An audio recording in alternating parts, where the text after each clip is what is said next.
दादा भला किथे बहराम खान? अबा माण्हू जी नियत निराह ते लिखियल कान हूंदी आहे। बहराम खान जी नियत बि दादा साईं, मूं त अॻे ते ई चयो त पेर ॻोठ जे चोतरफ़ ई ॻोल्हियो, पोइ पके ते चढ़ो। नेठि पेर पाण खां विञाइजी विया। पके रस्ते तां चोरनि बकरियूं विधियूं हूंदियूं डाटसन में। हाणे या त पिड़ी जांचूं, थी सघे थो त बकरियूं पाण खे पिड़ी ताईं मिली वञनि। अबा मास्तर, तुंहिंजी छा सलाह आहे? पुलिस वारी ॻाल्हि छॾे का ॿी सलाह ॾे। केस त पुलिस जो आहे दादा साईं, पर अव्हां चओ था त राजूनी ॻाल्हि थी वञे।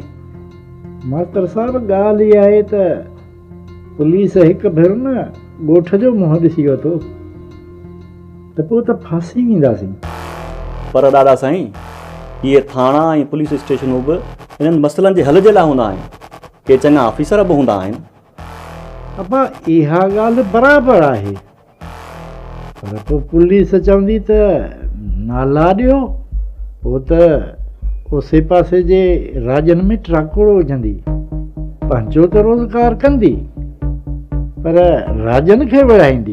ॿिनि बकरियुनि जे करे 7 राज विढ़नि, इहा ॻाल्हि सुठी कान्हे। पर पेरा भेटी कराइण में बहराम खान हा कंदो?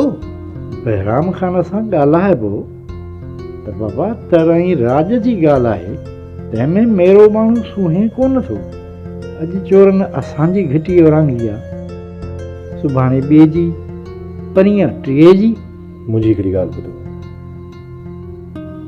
पहिरीं ॿिए कंहिंखे भली घुरायो, पर हिन जुमे पहिरीं खे न घुराइजो, उहो चोरनि सां मिली वञे। सावण पहिरीं थी इहो वरी सची कोन थो करे, गोथनाथ थो करे। बच्चू वेठो आहे भला या कोने को काॾे वियो आहे? माल पहिरायो वियो आहे दादा, वरी आयो त कोन्हे। हाणे हीअं कयो जो बच्चूअ खे मोलू पेरीअ ॾांहुं मोकिलियो, ऐं मोलू पेरी आहे बि खरो माण्हू, निधणको बि न आहे जो पथारीदार या चोर खेसि दाबो ॾिए। जेकॾहिं मुंहिंजी सलाह मञो त मोलू पेरी ॾांहुं बच्चू खे न मोकिलियो, चंगल खे मोकिलियो। थी सघे थो त बच्चू सां मता न अचे। इहा ॻाल्हि बि आहे, भले चंगल ई वञे,